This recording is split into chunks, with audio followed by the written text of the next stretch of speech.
put our community workshops on the OCHN YouTube page. That way, if there is information you want to make sure you can go back to and listen to, you can do that. If you want to share the recording or the video, the training with other people, you can do that as well. We want to make sure the information gets out to everyone. The only thing that comes with watching it later is the CEUs don't come with it later. So today there is a 1.5 McBaps that are allowed for our community workshops. We will send out those certificates within 2 weeks from the training. And I say within because our training team does do those certificates, and they do that after the evaluations. We will send the evaluation link to you in the chat at the end of the presentation today. It closes noon the next day. So try to do it tonight, tomorrow morning. Though, if you can't, let me know, and I can help assist get the link. Otherwise, we will give it to you today. Make sure you complete that evaluation, or we unfortunately cannot provide the CEU certificate. So with that being said, as many of you heard me say, but I don't know if everyone did, I am Anna Jessup. I am the SUD clinical analyst who leads these community workshops. We have been doing this now. This is our second year back doing this after COVID. So we are excited to get these up and going for the second year now. We have lots of great topics. I think personally, a lot of great topics that we're going to see for this year. And first this month, we are starting off with our recovery support group panel. So we have different members from various support groups. We have here with us today AANA 12-step programs. We have Smart Recovery, Recovery Dharma, and Al-Anon, various support groups that are great knowledge to have.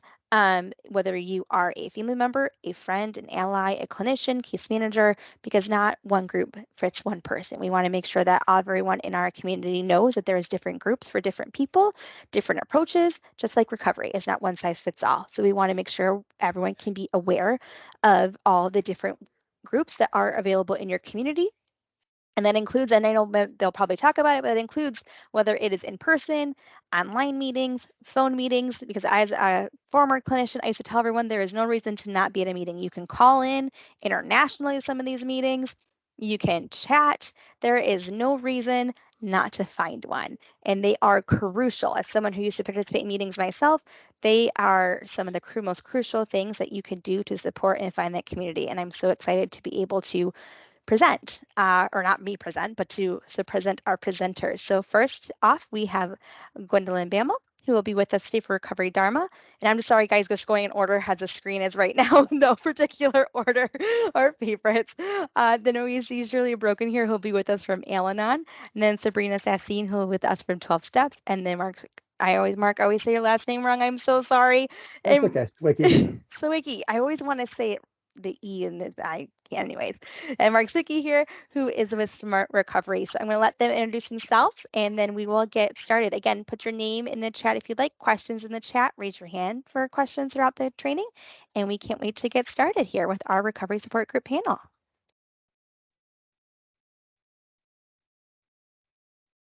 Who wants to introduce themselves first? Sorry. I will introduce myself. I'm Gwendoyln Bammel. I have been doing Recovery Dharma for about 8 years now, and have been in 12-step recovery for 26 years, and just found that it really fit well for me. So I'll talk more about that in a little bit. I also am blessed to be able to work in this field. I work at Eastwood Recovery Center, and really enjoy the work that we do to help people get their lives back. Thank you, Gwen. Next. Hi, I'm Mark Swiecki. So I have been in the recovery community since 2011. I'm here to represent SMART because when I first got into recovery, I was required to go to other programs, and I was very serious about it. I was trying my hardest, and it just wasn't working for me. And the more I was going to meetings that didn't fit me, the more shame I felt, the more that I was feeling blamed for not recovering. So it led to a lot more hopelessness, a lot more feelings of being disempowered, lower self-esteem, all the things that we're trying not to work towards.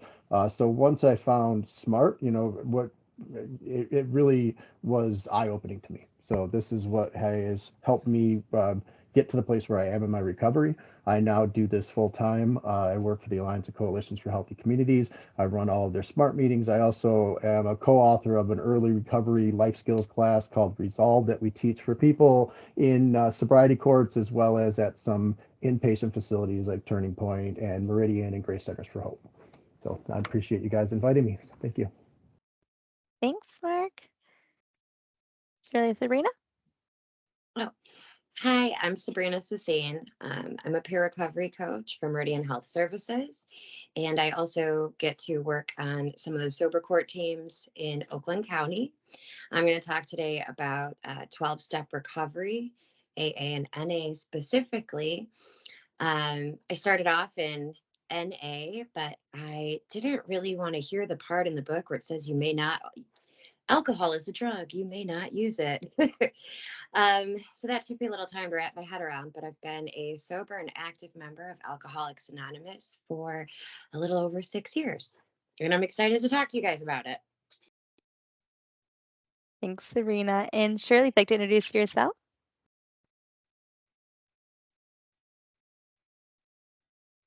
I'm Shirley Brogan, and I started in Al-Anon in 1981. Most of you weren't even around yet. And I continue my journey. And I am also a clinician with Day One Oakland Family Services. And I'm very devoted to family system recovery. So I'm both personally and professionally involved in that. Thank you. And thank you guys for your introductions. I'm so excited to hear from everyone today. So just to give you guys a quick format of how today's going to go, we're going to start off with our 12-step presenter, and then we're going to go to Smart Recovery, and then Recovery Dharma, and then Al-Anon. Each of our presenters is going to have about 15 minutes to give you guys a brief overview of what each of those programs are, some resources, things of that nature. And then kind of have open discussion of questions and things that you guys want to know about these different programs and how they can help you, friends, family members, the community, how to get involved, etc. So I am going to stop talking now. My time is done, and I'm going to turn it over to our presenters. And then just so you guys all are aware, Kaylee and I are monitoring the chat. So if you want us to answer questions, let you know those questions, we can do that. And we will get started. Okay, so starting with 12-step recovery. Again, I'm Sabrina. I'm excited I get to talk to you guys about this evening. I'm going to start off with some information about Alcoholics Anonymous. And this is because it's the birth of all 12-step programs. This is what came first. And one of the things that I thought was super cool when I first got into that program was the very deep-rooted history that goes into it. So AA began in 1935 in Akron, Ohio, and it was the outcome of a meeting between Bill W., who was a New York stockbroker, and Dr. Bob Smith, who was an Akron surgeon. And they both were self-proclaimed hopeless alcoholics. So before they met, they'd both been in contact with the Oxford group, and this is mostly a non-alcoholic fellowship that had been around for a while, and it emphasized universal spiritual values in everyday living. So they kind of it started with Bill W., who took the information he got from the Oxford group. You know, he's sitting in his kitchen with his old drinking buddy, Ebby T., and Ebby had gotten sober and was talking about how he had been a member of the Oxford group and wanted to help Bill. And so Bill, this hopeless alcoholic, and if you ever get a chance to read his story, he really did have a difficult time getting sober. And he had been to sanitariums, all kinds of stuff, and nothing had helped. And so he's sitting with Ebby T. They're talking about some of these principles, and Bill gets sober. And he stays sober by working with other alcoholics. However, he didn't have a lot of success in the beginning. None of them managed to stay sober until he lands himself in Akron, Ohio, and he meets Dr. Rob. And they, get together and have a discussion about this and how they think the biggest part of the answer is some of the spiritual principles, which we'll kind of get to. But it's one alcoholic, one person in recovery is what we'll talk about when we get to NA, helping another person that's in recovery and trying to recover. Bill, so they got together, and then the name isn't given because of the anonymity part, but they went to some of the sanitariums, so mental hospitals, where these hopeless alcoholics had kind of been placed because no one could think of anything else to do with them. And so they kind of went through Akron, Ohio, and that's how they started the first group. Was they went to these sanitariums, of worked with some hopeless alcoholics, and some of them got sober and stayed sober. And so that was how the first 12-step group was born. Didn't have 12 steps just yet, but that was how the first group was born in Akron, Ohio. From there, Bill W. took it back to New York, which is where the second group started. And the third one was back in Ohio, in Cleveland. And so that was kind of the beginning in 1935. And over the next few years, they ended up with, I think, a total of approximately 100 people in these three groups that had gotten sober and stayed sober for this period of time. So then in 1939, through their trials and errors, and the first 100 people, they got together with Bill W. as the main author, and they wrote the big book. And that was the birth of Alcoholics Anonymous, which was the beginning of all 12-step, the beginning of all 12-step programs. And from there, it grew and grew, and I'm trying to see where we at today. So I'll read it verbatim. The history of AA began in the United States, spread to Canada, and then went worldwide. AA presence now exists in more than 180 countries. And then that was the short history. But I do think it's just super cool how it started off with just a couple of people at a kitchen table trying to figure some things out, and then the birth of every 12-step program came behind. And I feel confident that most people have heard of this program, so it has grown. The first 4 years, it went from 100 people, and then a few years later, 2,000, and then 6,000. And now there's millions of people worldwide that are part of Alcoholics Anonymous. And if you ever get a chance or are ever interested in diving into some of the history of that, it is very cool and very well documented. But I'm going to keep going. So I want to talk a little bit about what anonymity means. Because it is the second word or third word in all 12-step programs. This I'm going to read verbatim just so I don't get it wrong. So, understanding anonymity. Anonymity is often referred to as the greatest single protection the fellowship has to assure its continued existence and growth, in stressing the equality of all AA members and unity in the common bond of their recovery from alcoholism. Anonymity serves as the spiritual foundation of AA. If we look at the history of AA from its beginning in 1935 until now, it is clear that anonymity serves two different yet equally vital functions. Anonymity at the personal level. At the personal level, anonymity provides protection for all members from identification as alcoholics, a safeguard often of special importance to newcomers. As valuable as privacy is to new members, most of them are eager to share the good news of their AA affiliation with their families. Such a disclosure, however, is always their own choice. Then we have anonymity at the public level. At the level of press, radio, TV, and films, and on the internet, practicing anonymity stresses the equality of all AA members.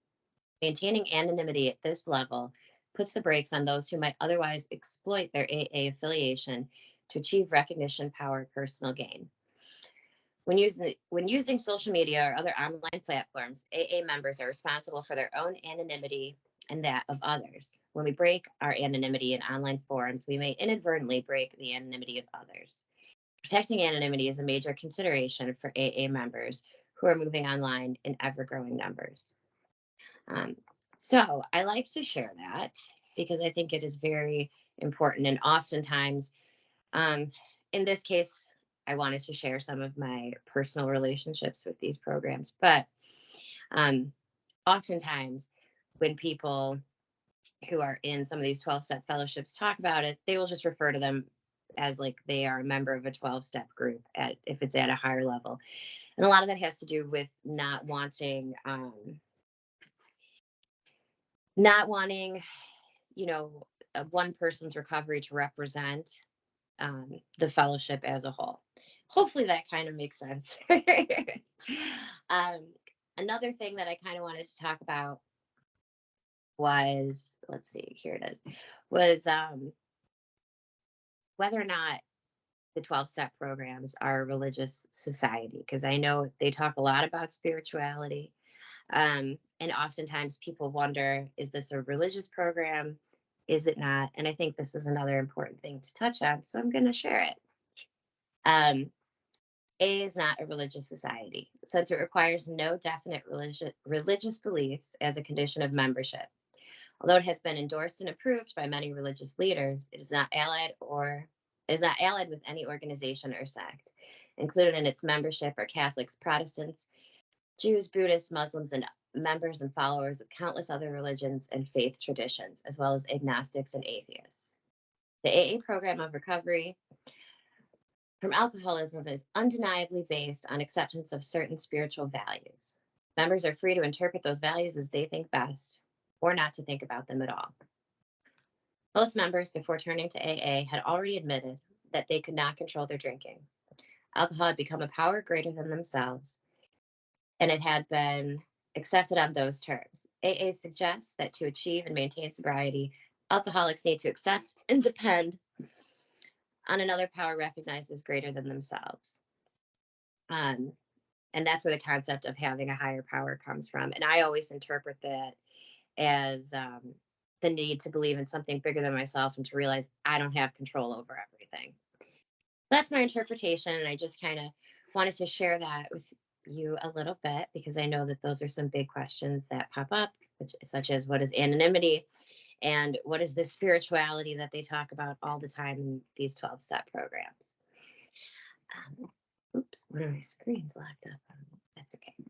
And so then just to give a little bit of a brief history of Narcotics Anonymous, I will say the steps, traditions, and concepts in NA, as well as majority of the other 12-step programs, most of that stays the same. There might be a little bit of reverbiage. It's just the substance that changes. So it could be food, it could be cigarettes, it could be gambling. The list goes on and on. But the steps and traditions themselves are the same. And they're all based off of this book written by 100 people in the late 1930s. So just to share a little further, Narcotics Anonymous is a global community-based organization with multilingual and multicultural membership. NA was founded in 1953, and our membership growth was minimal during our initial 20 years as an organization. Since the publications of our basic text in 1983, the numbers of members and meetings has increased dramatically. Today, NA members hold nearly 76,000 meetings weekly in 143 countries. They offer recovery from the effects of addiction through working a 12-step program, including regular attendance at group meetings. The group atmosphere provides help from peers and offers ongoing support network for addicts who wish to pursue and maintain a drug-free lifestyle. And this was born of the fact that AA clearly states that they only deal with matters of alcoholism, and they don't feel confident to really speak on any other type of addictions. So because of that is where kind of the birth of these other 12-step programs to kind of fit other addictions came in. And I can pop up this screen. So that's kind of what I wanted to share as far as like history and some fun information on these programs. I am going to send it to Anna so that everyone can get it in an email, but there are tons of places that you can find this information and find meetings. So there's aa.org and na.org, and those are like the big like global sites for those two 12-step meetings. But there's also In the Rooms, which is an app which has both of those on there if you want to attend virtually. There's Meeting Guide, which also will list all of the meetings in the area. And then there are some more like specific websites to different areas. And that's the stuff that I'll send to Anna along with this. So that way, you know, if you need the information of where to find meetings or some of the other uh, frequently asked questions or pamphlets, those things are available and you can actually download all the PDFs for free. And I'm trying to think if I want to say, like, I think 12-step fellowships, there is something to it. And I think it's interesting because peer recovery coaching um, is kind of similar, right? It's one person in recovering from addiction or alcoholism helping another. And I think there is something so, so strong to that. So I think it's a really cool thing. And any personal stories that I have, I'm trying to think of. I don't know. It's scary. Like the first time you walk into a meeting, it's definitely scary. I remember the first time I went to both of these things, but I will say I've never left any type of meeting that I felt worse about or didn't get like, you know, welcome hugs from strangers. So that's all I have. Thank you. Thank you, Sabrina. Right. Is there any questions you guys like to ask now, or you can always save them for the end as well? Okay, we'll move on to the next presenter. Mark, there you are. You just popped up.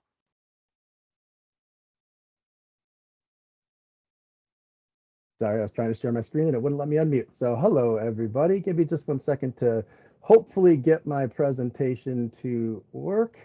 Let's see here. Yeah, I can just share my whole screen over there. Hopefully nothing pops up. But okay, so I am not used to using Teams, so we will see how this goes and hopefully everything goes well.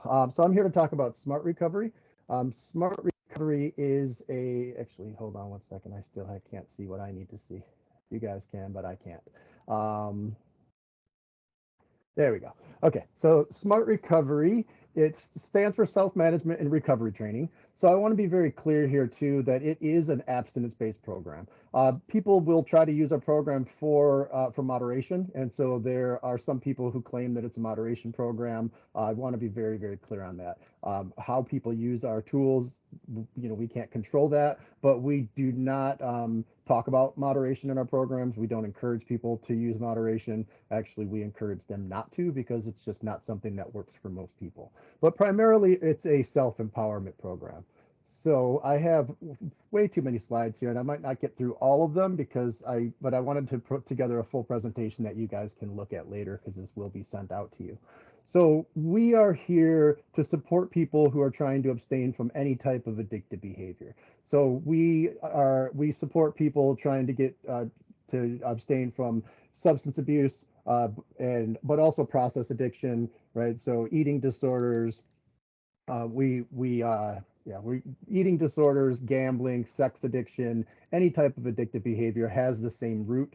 So we support people trying to abstain from any type of behavior. Right? So we teach teach skills to change self-defeating thinking, emotions, and actions, and we work towards long-term satisfaction and a higher quality of life. So unlike 12-step groups that use 12 steps that are worked in order using a sponsor, Smart Recovery is organized based on 4 areas. So these are not steps that you work through, but this is just how we organize our program and group our tools together. So we teach self-empowering skills to help people build and maintain motivation to abstain, cope with urges, manage thoughts, feelings, and behaviors, and then to live a balanced life. So we are a science-based program. With that in mind, we follow science and we update our materials when new information is learned. So Smart Recovery started in the mid-90s. We're on our 3rd edition of our handbook. So the last edition, I believe it's from 2012 or 2013. We take tools that were not developed for addiction recovery, but we pull tools from different behavioral therapies, primarily rational emotive behavioral therapy. And we take those tools and we apply them to addiction recovery. So the goal of SMART is to help people gain independence from addictive behaviors, and we'll talk more on that in the next slide. We use these tools that have been scientifically shown to help people change any type of behavior. So it really is about learning to manage our lives better. With it being science-based, we also believe in individualized treatment plans as being the most effective for an individual. The best program for any person is the program that they're emotionally connected to and that speaks to them. So with that in mind, we also encourage people to use multiple programs if they find them useful for them. So I have plenty of people who use SMART as a standalone program, but I also have people who use it in conjunction with AA or NA or Celebrate or Recovery Dharma in particular, because I have been one of the things that I've learned by doing this work is that the majority of people who learn to meditate find it to be one of the most beneficial skills that they can find that they can learn. And when I have people in my group struggling to learn to meditate, I highly encourage them to go to Recovery Dharma meetings because they start all their meetings off with a 15 to 20-minute meditation. And so people who will go will learn this really helpful skill. So we encourage people to use every tool that's available to them in order to fight the struggle that they're in, right? All of us who have been in the recovery community for any length of time have seen the damage it can done. We've lost friends, we've lost family members, and so we don't think anyone should cut themselves off from from the help, from any type of help that's out there that's available to it. So individualized treatment plans is definitely the way to go. We believe in using person-first language rather than labels. So we don't encourage people to use alcoholic, addict, junkie, things like that. What we know is that our behavior is a reflection of our identity, and labels really define our identity. So for those, all you therapists out there and counselors, I mean, there's a big push towards affirmations and the power of words and the things you repeat to yourself, driving your actions and driving your self-image. And so that's why we don't encourage using labels. What each individual does is up to them. The self-management part means that is up to you, and we don't judge people who choose to do that, but just what the science shows is that it can be harmful for a lot of people. We also don't believe in counting days because it can be detrimental when a person has a lapse or relapse.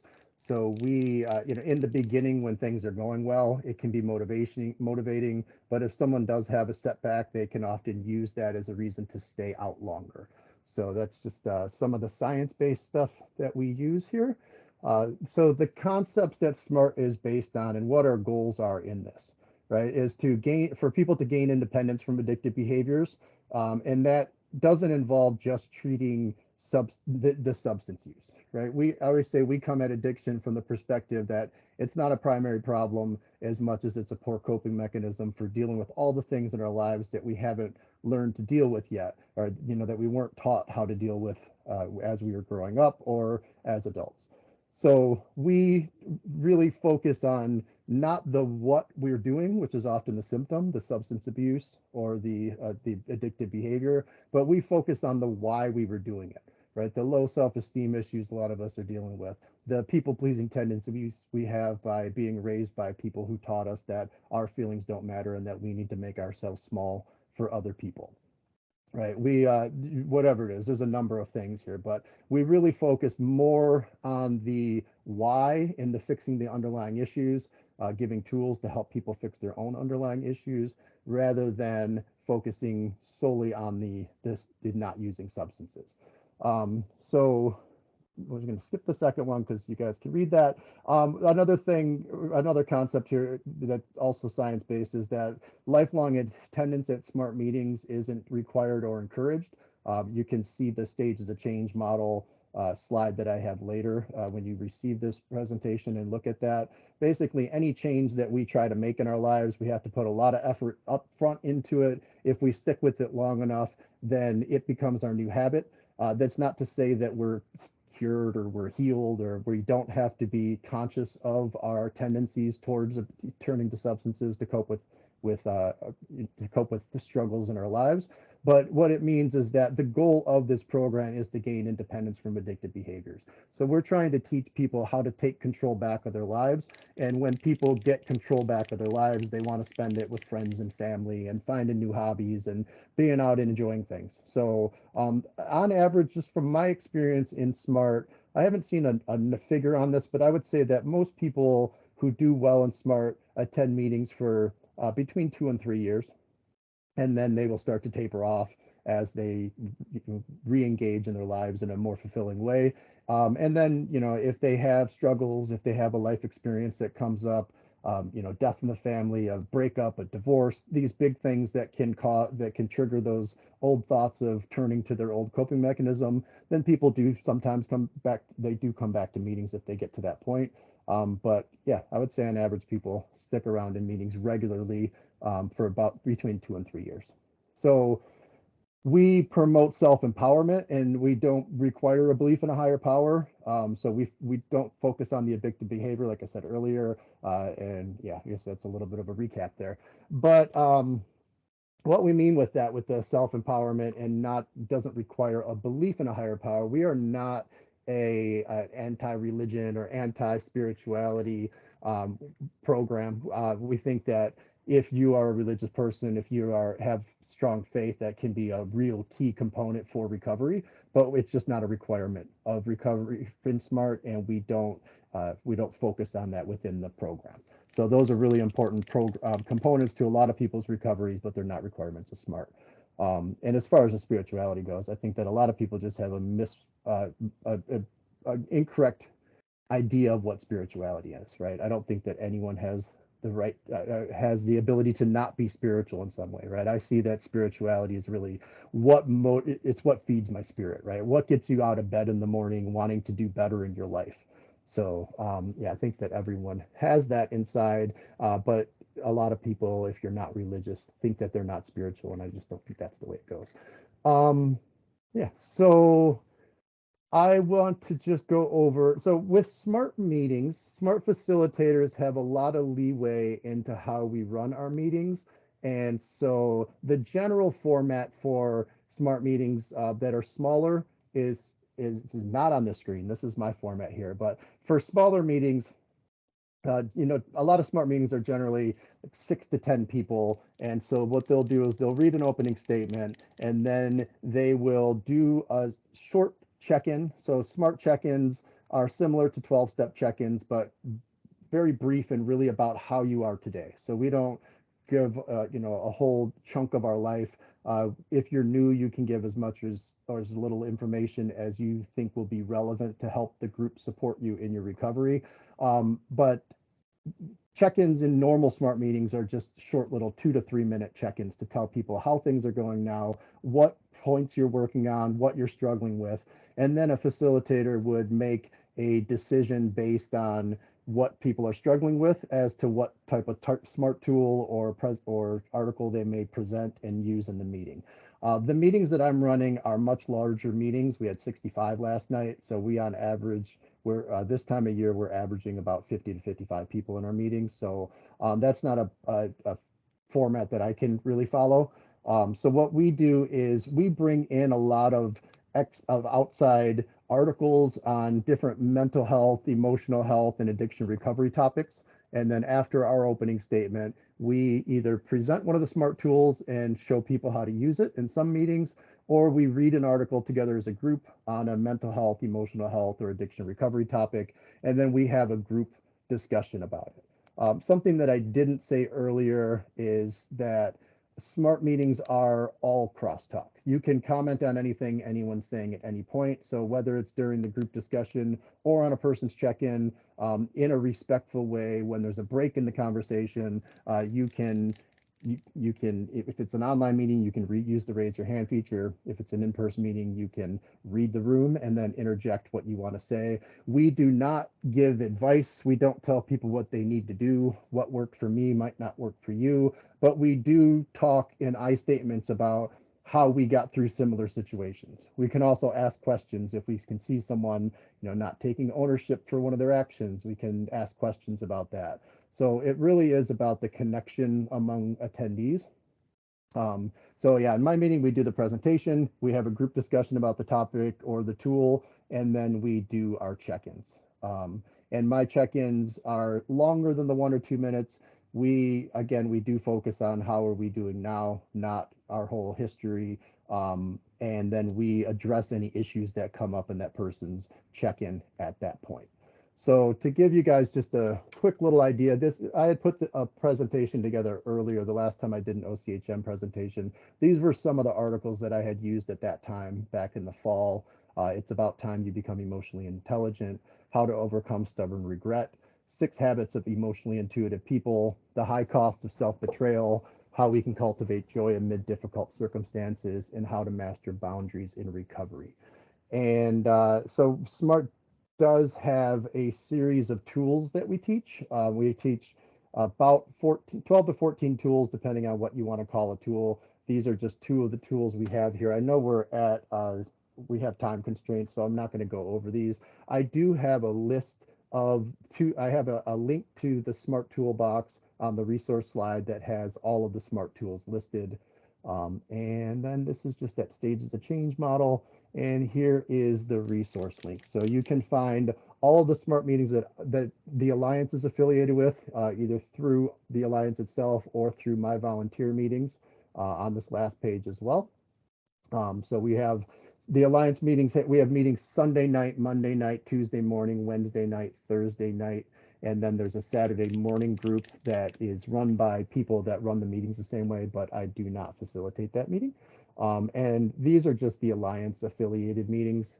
SMART is a worldwide organization, so there's meetings all over the US. There's a very strong presence of SMART in the UK and also Australia, so you can join meetings worldwide. And all of those can be found on the SMART website, which, I don't know why oh, there we go. Okay, so on the SMART website, there's the toolbox. There's also the meeting finder. You can find meetings there. Something I didn't put in the slide, but once the Al-Anon person got mentioned, I did realize it was something that I should have added as well, is that we have a friends and family group. So we have, it's a SMART version of Al-Anon. So we do have a group that is based on a type of therapy called CRAFT, Community Reinforcement and Family Training, that is there to help support family and friends, to teach them how to actually help their family members, right? How to not make things worse, how to offer honest help without enabling, and also how to support the family and friends so that they can be okay with themselves regardless of what their family member chooses to do, because that is out of our control. So, okay, I feel like I flew through that pretty quick because I know we are on a time constraint. So I appreciate you guys listening. I look forward to questions once we get through all the programs. Perfect. Thank you, Mark. And if you guys just want to put the questions in the chat, we are keeping track of them. Then we can answer them at the end and have our little panel discussion. So next we'll have Gwendoyln, sorry, I always do that. Gwendoyln. Hi guys, I'm Gwendoyln. And I was in 12-step recovery long before I got into Buddhism.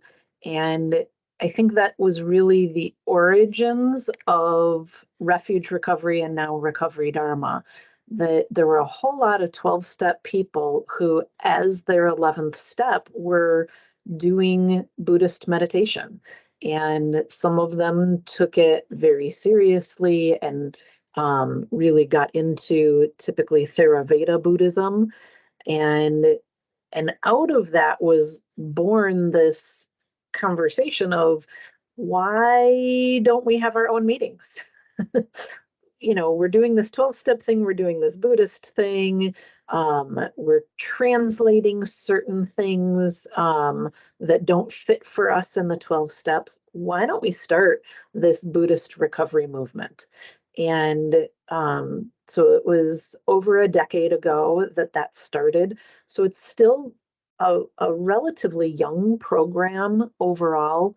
One of the things I like about that is that it really incorporates some of our modern understanding of addiction. We understand that it comes from typically a need to escape something.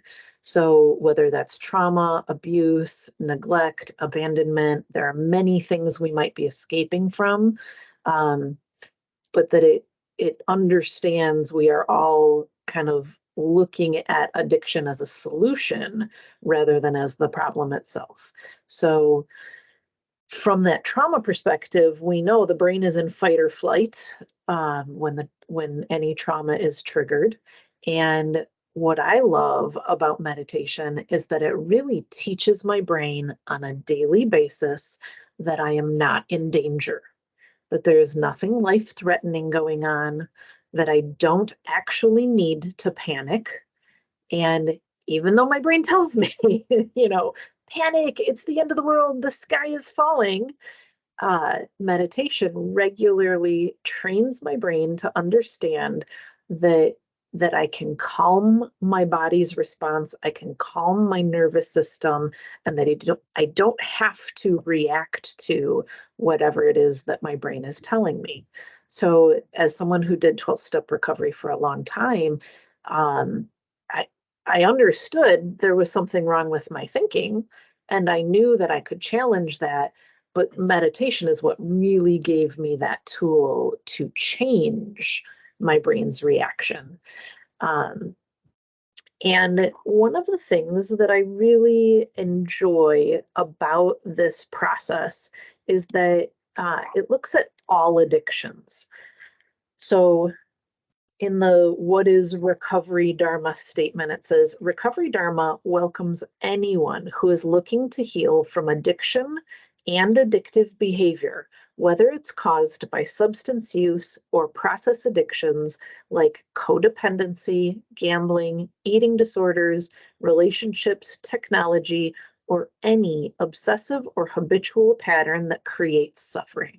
So we regularly have someone with addiction and with codependency sitting at the meeting together, husbands and wives, siblings, whatever the case may be, where we can look at both sides of the picture. And for myself, it wasn't until I had about 10 years clean that I started realizing, wow, I'm codependent.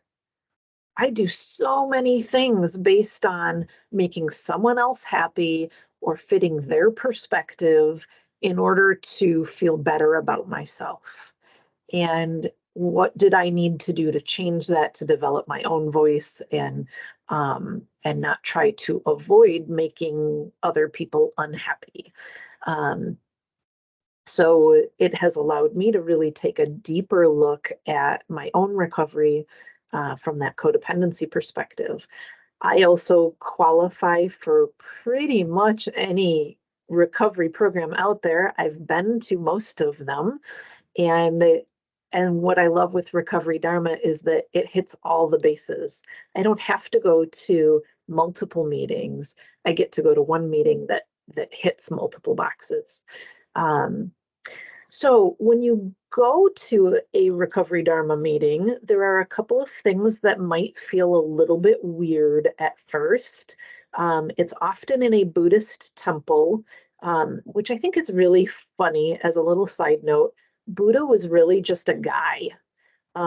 He was not a god. He was not he wasn't anything special. He was just a guy who realized that there is suffering in the world, that in many ways we cause our own suffering, and that there can be an end to that suffering, and came up with a path of changing how we face our lives.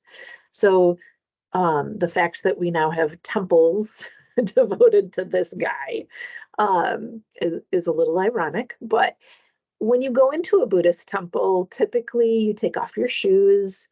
And so definitely things to think about is, did I put on clean socks today? Was I wearing boots and did they get smelly? So then once you go into that temple and have taken off your shoes, you have a choice of sitting in a chair. So wherever there are mats, there are also chairs. But for those who choose to, there are mats and little cushions called zafus, which is just fun to say. So sitting on the mat is really just sitting down cross-legged. And I think there's a lot of different options for how to do that. Just look at what other people are doing and try out what works for you. It's not the most complicated part of the meeting, but it's definitely the thing where I felt the most awkward at first, like, okay, how do I do this?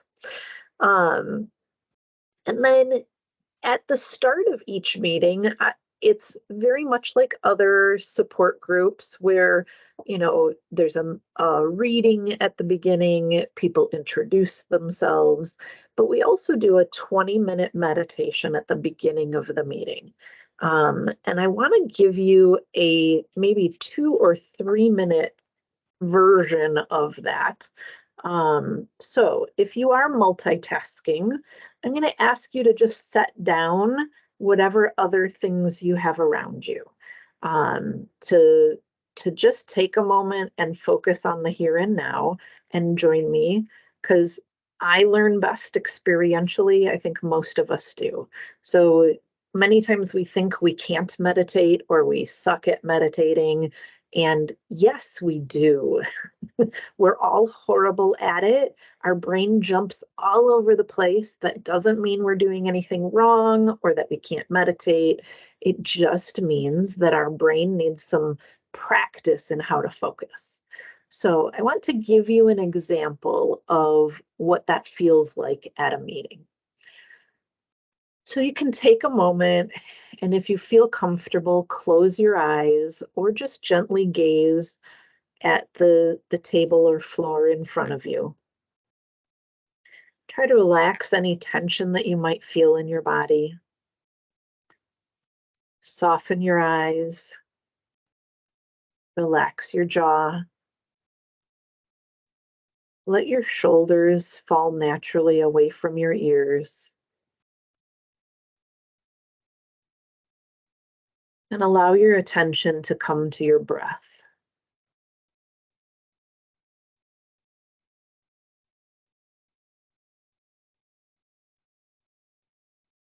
Just notice those sensations of breathing.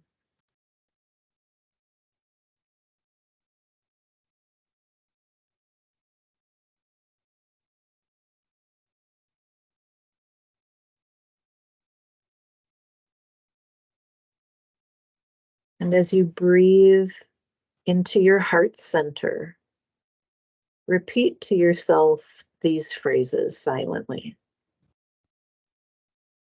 May I learn to care about suffering and confusion.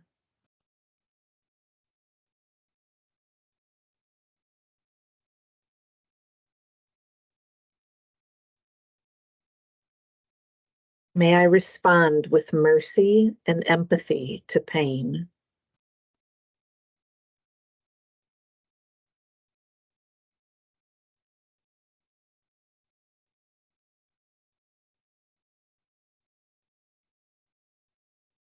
May my heart be filled with compassion.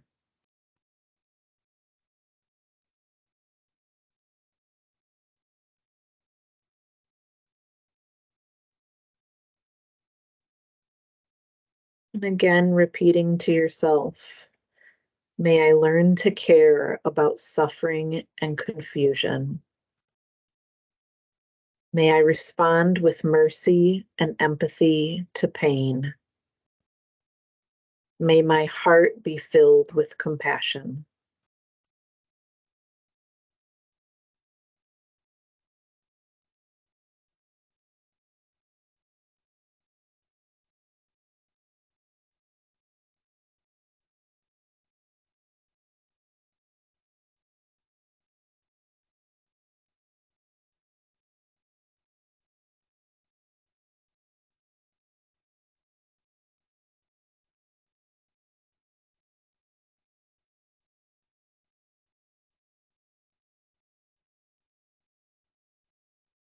When you notice that your mind is wandering, gently bring it back to the breath and again repeat the phrases to yourself.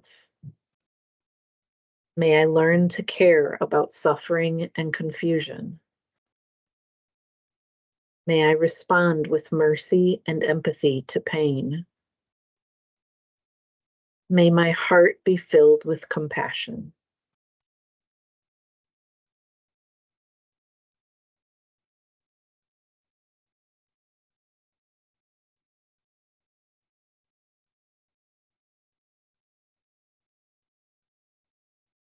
And then taking that feeling within your heart center and understanding that all beings even the unskilled or unkind, wish to be filled with compassion.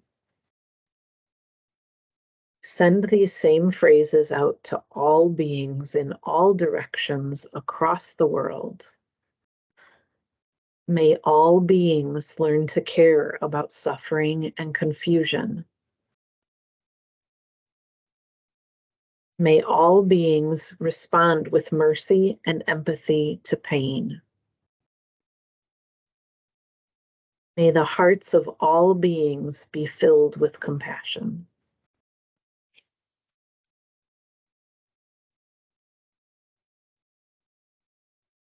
And letting go of those phrases, bring your attention back to your heart center and notice whatever sensations or emotions are present now. And as we bring this to a close, allow yourself to wiggle your fingers and toes. And when you feel ready, open your eyes.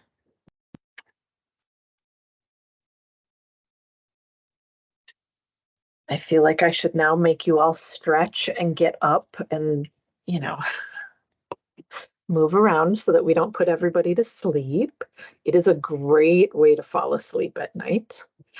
But when you start doing these kinds of meditations and you practice them every day, one of the things that I started to notice is that at first my thoughts were, may I learn to care about suffering and confusion?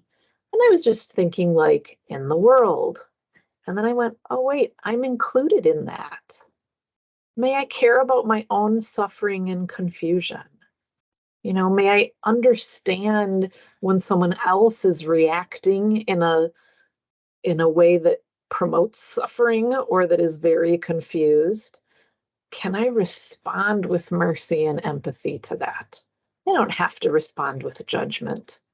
I don't have to respond with reaction or avoidance. And so the more we practice centering our heart in that way, it becomes easier to not react when other people are going off around me. And so that takes some practice, that takes some training. And so that also takes some support and guidance in learning how to do that. In Recovery Dharma, we typically have a mentor or a spiritual friend, someone who walks the path with us. They're not a guide, they're not ahead of us. They walk with us. And so we kind of find our own journey and have someone that we can bounce things off of along the way. So that is Recovery Dharma in a nutshell. There's a lot more. I feel like, Mark, I could have said a lot more. I know, Sabrina, you felt the same way. There's a lot more we could cover, but I think it gives you a flavor of what Recovery Dharma really feels like. So hopefully that helps. Thank you, Gwendoyln. Thank you all so much. And again, keep putting those questions in the chat, and then we will get to them right after we have Ms. Shirley present on Al-Anon. Well, I think I have to wake up a little bit now. Thank you for inviting me, and I would like to, some of this is going to be repetitious. The story goes that Bill Wilson and Dr. Bob Smith, the founders of AA, began meeting in the home of Bill and Lois Wilson, actually in New York. Lois and other wives preparing desserts in her kitchen began talking with each other about how they were affected by their husbands drinking. Al-Anon was then formally co-founded in 1951, 16 years after the founding of Alcoholics Anonymous.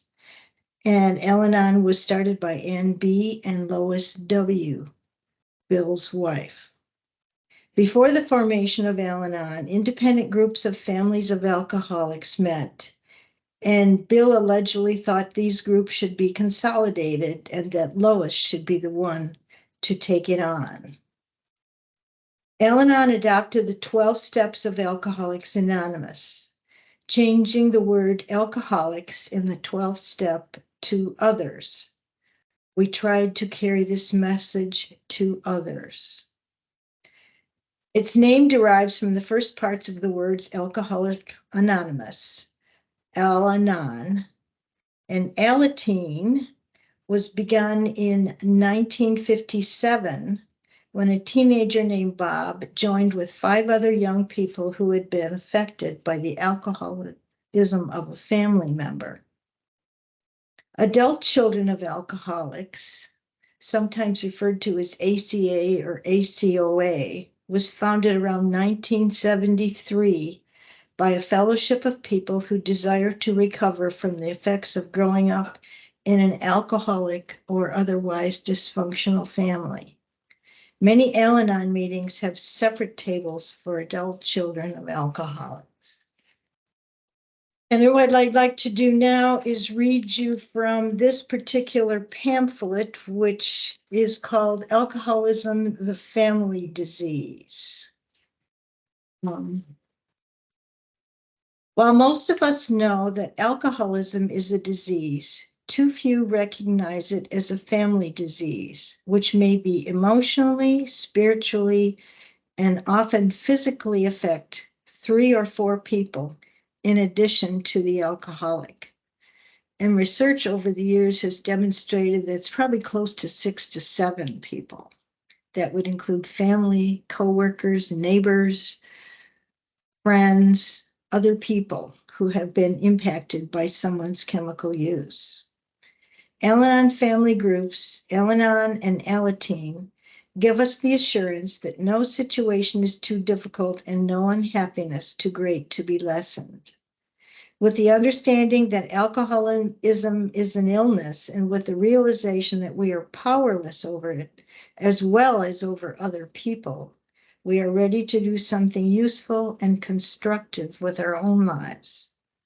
Only then can we be of help to others. Without the spiritual help, living with a problem drinker is too much for most of us. We become nervous, irritable, and resentful. Our thinking becomes confused and our perspective distorted. A change in our own attitudes and actions may inspire others to seek help. Some relatives and friends of alcoholics find it easier to address their common problems in dealing with the effects of someone else's drinking with those in similar life situations. These members have formed Al-Anon groups for men, women, parents, adult children of alcoholics, people of different races and cultures, as well as Al-Anon groups, however, are open to anyone who's concerned about someone else's drinking. I'm also going to read a brief, what we call share, or a story about a particular family in need of Al-Anon. Mr. Brown used to be able to handle his liquor. He still thinks he can, but he often loses several days of work and goes on a binge. The other day, his boss told him he would have to quit drinking or find another job. Mrs. Brown doesn't sleep well and looks haggard. She worries about the bills and the children, but she can never talk these things over with her husband.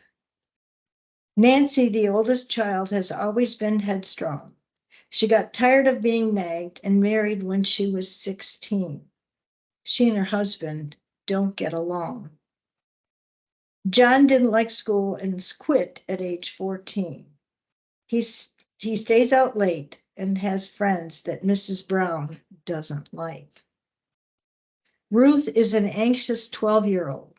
Her teachers say she is quick to learn when she tries, but she can't concentrate on anything for long. All of the Browns have troubles. All of them are unhappy. One is an alcoholic.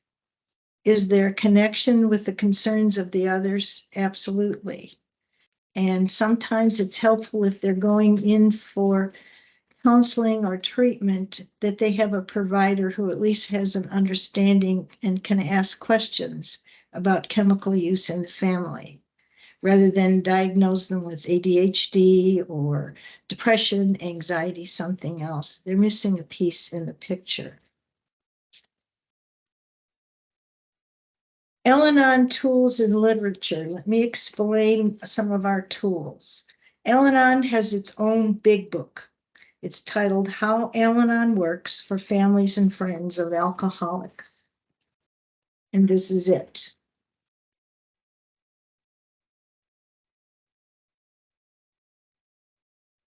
The book is divided into two parts. One, the Al-Anon program containing the 12 steps, slogans, many adopted from AA, and other topics such as detachment, love, and forgiveness. Part 2 has more than 40 personal experience stories, the first one being Lois's story. They come from spouses, parents, children, friends, and others impacted by someone's drinking. They enforce an important Al-Anon tenet: you're not alone.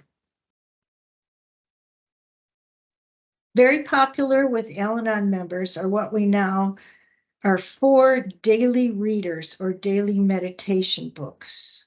They are the first one, One Day at a Time, Courage to Change, Hope for Today, and the most recent one published this year, A Little Time for Myself. And just to illustrate, I'm going to take Hope for Today, and I'm going to read you the page for today, with your permission. January 11th. I had few friends when I was young. I was too embarrassed to invite anyone over, and I didn't want to visit anyone else for fear of what I might find when I returned home. I thought being around would somehow keep my mother from drinking. Time passed. I got married, created a family, and focused on my spouse's alcoholism. My life soon became unmanageable. I heard about Al-Anon and started attending meetings. Since then, I've connected with the important staples of recovery, including friendship. I recently learned that a close friend was moving to another state. I'll miss my friend. It has always been difficult for me to let go of people in my life. I tend to hold, clutch, and grab as if the relationship is my last opportunity for intimacy. However, Al-Anon taught me that I have choices. Relationships don't have to end because of distance. I've learned how to better deal with my friend's relocation by accepting it and focusing on the gratitude for the gifts of our relationship. I appreciate the time my friend and I spend together. I am grateful I was healed enough through Al-Anon to experience intimacy, and I'll always value the many things she taught me. Although she's moving, we can chat on the phone, write letters, and maybe visit one another occasionally. If we lose touch, that's okay too. I can focus on the positive and be happy for her in her new place. Thought for today. Now that I'm more confident in my recovery, I can let my friendships follow my higher power's will rather than mine. And there's no discussion in this particular reading about keeping somebody from drinking or drugging, but it talks about something that we talk about a lot as we move through the Al-Anon program. It talks about loss, change, and relationships.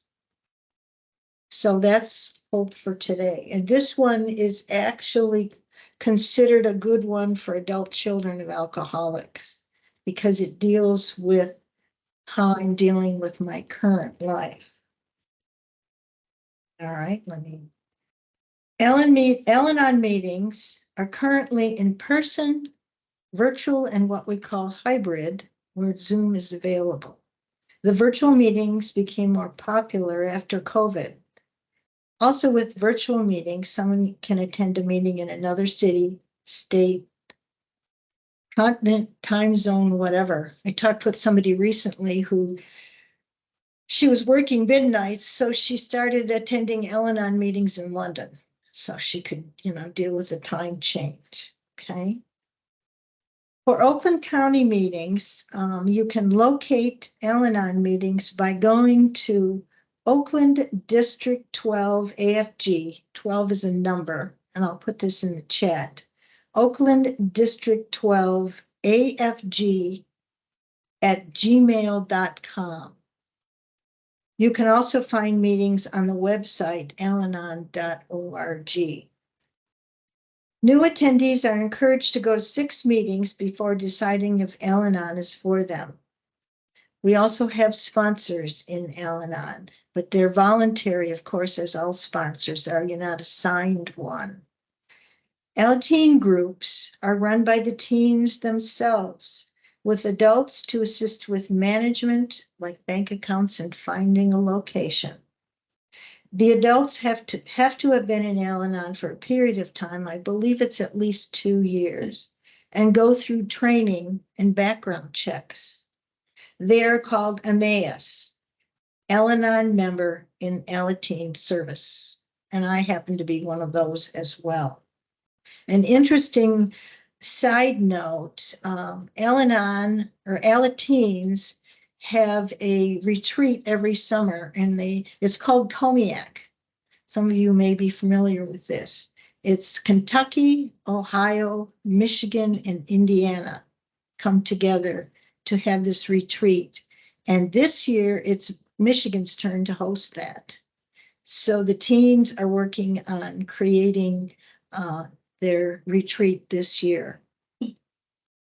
Do Al-Anon members also attend, do AA members also attend Al-Anon? Yes, they do. It's a personal choice to share affiliation with another program. When they come into Al-Anon, they don't necessarily have to say that they're in another program. Sometimes these individuals refer to themselves as double winners. I went to a talk years ago where the speaker called herself a triple winner. She goes to AA to stay clean and sober. She goes to Al-Anon to learn more about how to relate to others in her current life. And when she has had strength from both of those programs, she goes to adult children of alcoholics to deal with her growing up years. She said, I needed all 3 of those groups in that order. Research has indicated that folks enter Al-Anon up to 18 months after someone they love has entered AA. It's hard to take the focus off the drinker, even in recovery, and to put it on my own growth and life journey. As I indicated in the beginning and in the chat, I began my Al-Anon journey in 1981 as a result of my husband's getting into treatment.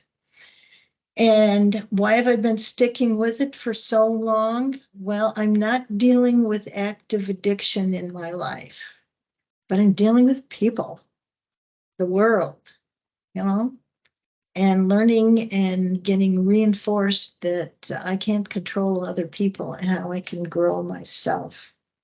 I'm also on the staff of Day One Oakland Family Services. Hi, Jolene. Having completed 20 years there. Previously, I was part of the family program staff at Brighton Hospital, which is now the Ascension Brighton Center for Recovery. So I've been devoted for my whole career on dealing with family system recovery. So thank you very much, and I appreciate the opportunity to speak. Thank you for sharing. Thank you, everyone, for sharing all the different perspectives and groups. And I think it's so important to have Shirley here too, to know that it's not just about the individual who's choosing to use. When I myself participated in Al-Anon, that was always drilled every meeting is this is not about them. It is about you. It is about you learning for yourself. And I think it's important that we remember that as we talk about recovery support groups. that it's about each of our own journeys and how to focus on that for ourselves. And it's not focusing on the people, because that's really easy to do to distract us. It is about focusing on ourselves and our part, how we can be part of the solution. And I think it's always important to remember that. So thank you all for each sharing about your different programs. We do have right now, I have one question in the chat, but I'm hoping we have more, or you can bring yourself off mute. So we will ask the first question in the chat, and then please feel free, you guys, please ask some more. We have about 10 minutes, I should say, 15 minutes until we wrap up. And this is your time to ask questions that you maybe have always wanted to ask or unsure to ask about different support groups here. So the first question is, what is the difference between a sponsor and a peer recovery? And I believe they meant coach, a peer recovery coach. I can chime in on that if you want.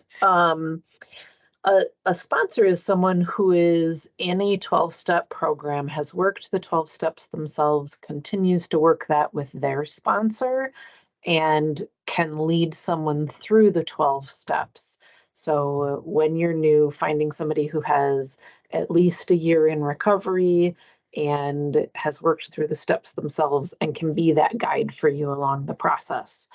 A peer recovery coach covers a really wide basis of all sorts of resources that can really help you with, in early recovery. How do I have money in my pocket? You can talk about that. And how do I handle my finances and pay my bills?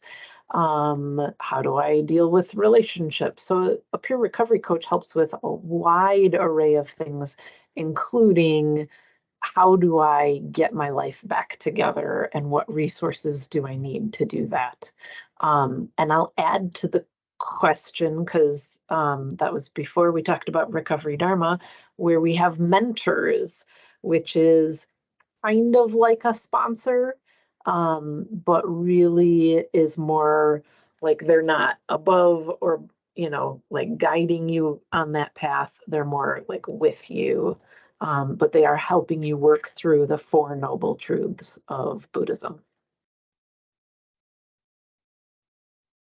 May I add to that? Go ahead. Please. Oh, no, she explained it so perfectly. But something I thought to add was peer recovery coaches, they work with people on recovery as well, abundance of resources. But a big important part there is, multiple pathways to recovery versus the sponsor is usually rooted.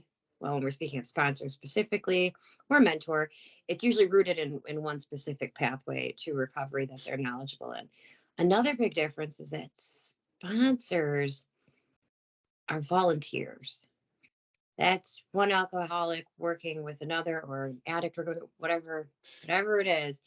It's volunteers. So it's them volunteering their time, knowing that working with someone else is what helps keep them sober. Peer recovery coaches, generally, I can't speak for all, work for entities of some kind and are paid. I think that's a big difference, so I thought I'd share that. So I'm sort of starting a chat on a different topic because I don't see anybody posting questions. But one of the things that I noticed is that we are all speaking on abstinence-based programs. And I don't know of any recovery fellowships that are not abstinence-based. There is the MAR meetings, medication-assisted recovery meetings. But really, I think there's probably a reason for that, because when we try moderation, I tried. Can I just use a little bit? Can I only use certain substances and not others?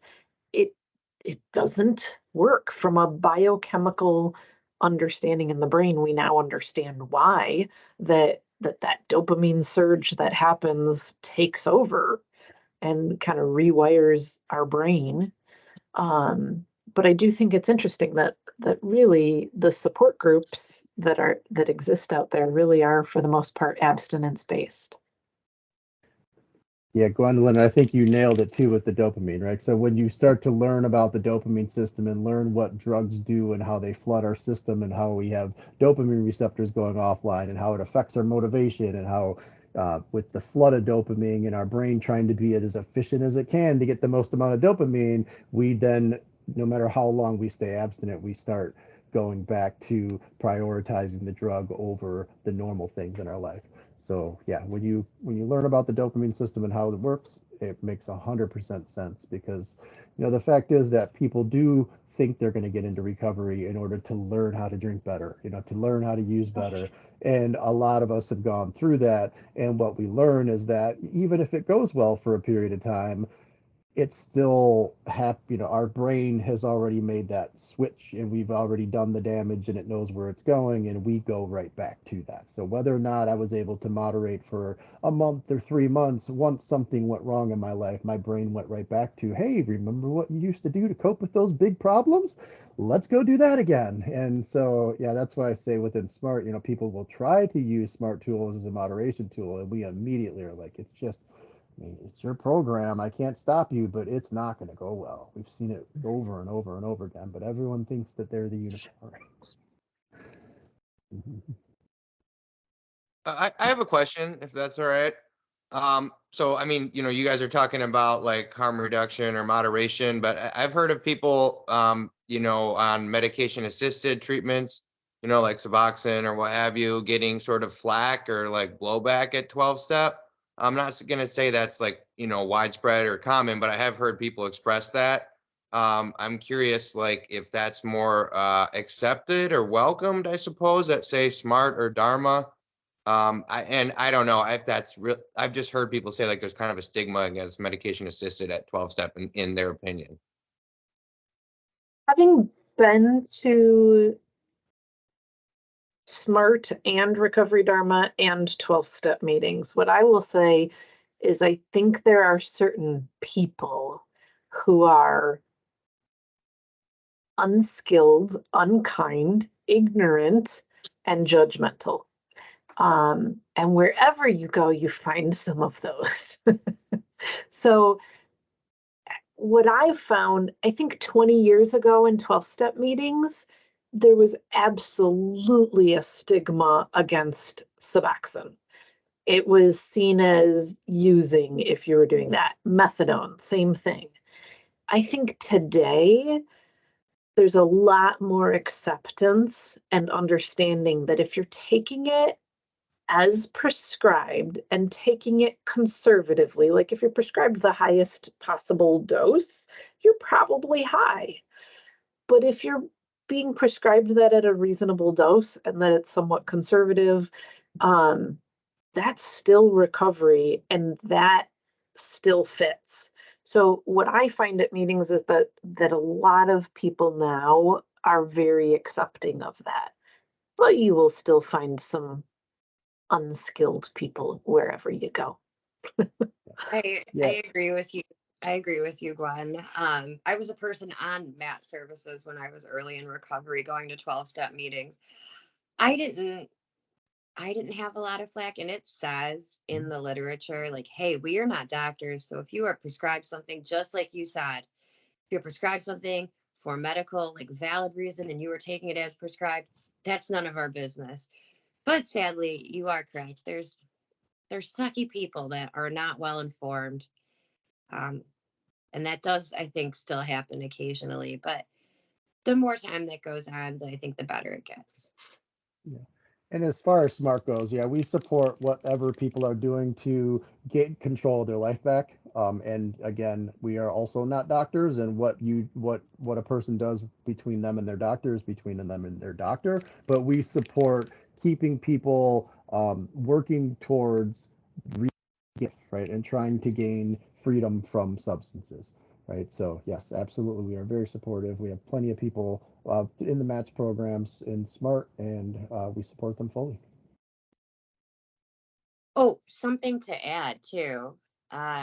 So Narcotics Anonymous actually has something similar to MARA, which is medicated assisted recovery. It's called NAMA, but that is through the NA 12-step program. So they have their own medicated assisted 12-step specific groups as well. Just wanted to add that. Sorry. Do Well, not be you know, sorry. Add the resources, add the information.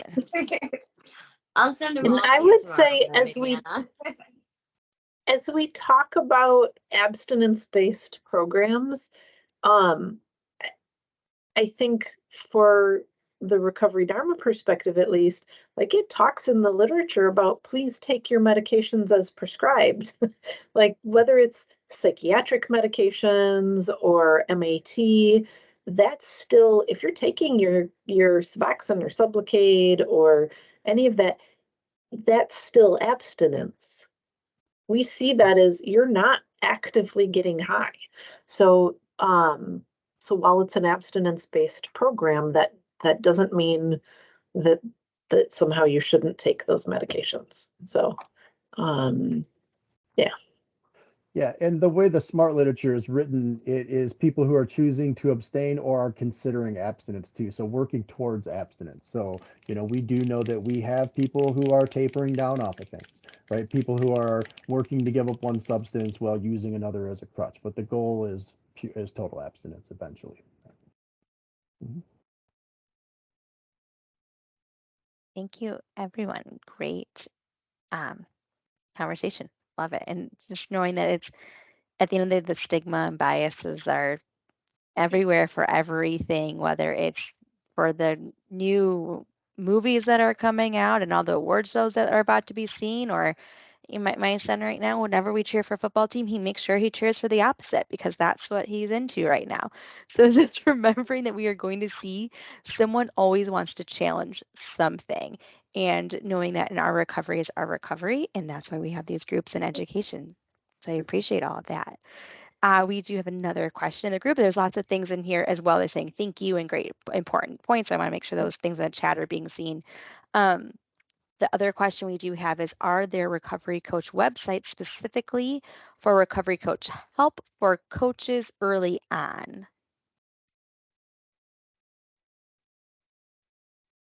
There is a Facebook group that is called the Peer Recovery Coach Alliance of Metro Detroit.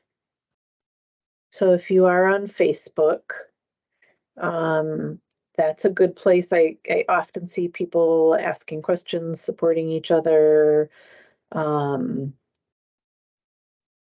that can be a good place to go. Another good one too, I'm trying to pull it up. It's the Peer Recovery Coach Center for Excellence. It's a national kind of just overall one, but they offer a bunch of different free online trainings and articles and all kinds of stuff every month. And give me 1 second, I will. Peer Recovery Coach. Yes, Center of Excellence. Sorry, I just wanted to double check. You're okay. Any other thoughts with that? No, and I just put my contact info in the chat as well. It will be in the presentation that gets sent out, but I know I sort of flew through quite a bit of material and didn't quite hit on all my notes there too. So if you need any help finding meetings or wanting to know more, please don't hesitate to reach out. Thank you. All right. Any other questions that we have for our panelists today? You can take yourself off mute at this point if you'd like, or you can put it in the chat if you don't feel comfortable talking to us. That's okay. All right. We're getting lots of thank yous. So I think that means maybe we are done with Good job. questions. It was really good. Hello. They're getting lots of thank yous and enjoying their presentation. So we will say thank you again then to our panelists. We appreciate all the various resources. And again, once I get all the resources together, I will combine them all and email those out to you guys in the next couple of days here to everyone who did participate today. So right now, just give me 1 second. I will put the evaluation in the chat for you. Here we go. Give me 1 second. There it is. There we go. So there is the evaluation in the chat. Please take the time to fill that out. If you do want the CEUs today, there's 1.5 credits for McBath that will be sent out. Again, give our training team about 2 weeks, up to 2 weeks, I should say, to send out those certificates. They are sent to the emails that you registered with. So if that is not the email address, please contact me to make sure we get the right email address for you, because that's how we do give out or hand out per se, the certificates. So take the time now to wrap up to complete that evaluation. I am here to help. I will stay online for a couple more minutes, but if not, thank you all for attending. We appreciate it. Next month, we do have the next one. We do have a full calendar already prepared for February. The next one after that is April, May.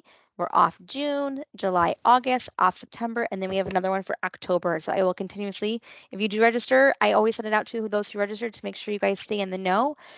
Next month, just to, I know it, but I'm gonna mess it up if I don't say it right. So if I don't look at it, so just bear with me for a second. Back by popular demand, because everyone asked for more on this topic last time. So we now have post-traumatic stress disorder in moral injuries and its effects on veterans and civilians next month. That is February 15th, Thursday, February 15th from 6:30 again to 8 via Teams. And if we have enough people signing up in person, we'll go in person. That we have to have more than 10 people though for that. If it's less than 10 people, we move it all to virtual here on Microsoft Teams. And I send that out the Monday before. So the way you signed up here, you can sign up for that training too. And I will send that link out actually starting tomorrow to remind everyone of that training we have coming up.